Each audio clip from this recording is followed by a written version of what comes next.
Usahay motulo og pinakalit ang atong mga luha tungod sa mga pagsulay nga puwerteng daghana, dili na makaya, dili na mabangbang, dili makatulog, dili na mahimutang, kay wala nakasabot sa kahimtang.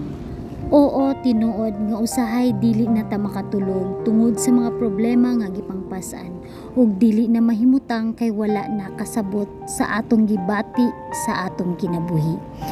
Busa ayaw pagpakaluya kay ang Ginoo padayon sa pagtabang ug pagsulbad sa tanan nimong mga problema. Tinuod gyud nga usahay motulo moagas na lang ang atong mga luha tungod sa mga grabe nga mga pagsulay nga niabot sa atong kinabuhi. Sa matag gabi pila na kahigayon nga walay tarong tulog tungod sa mga gipanghuna-huna nga mga problema. O diba, usahay mura galibot-libot na lang ang atong gihuna-huna nga dili na gyud masabtan. Kay wala ta kasabot unsa man joy rason ug hinungdan sa tanan natong mga kalisdanan sa atong kinabuhi.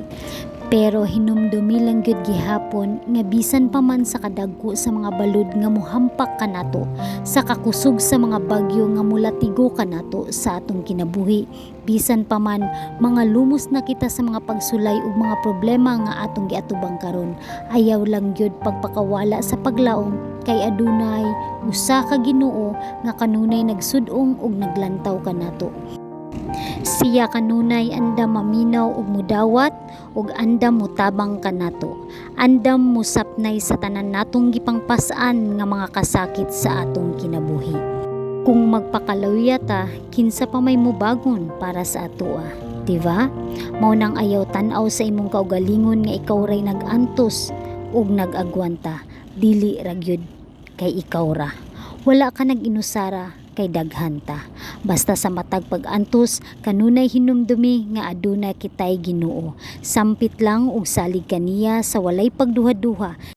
Kay dili ug dili gyud na siya magdumili sa pagtabang kanimo.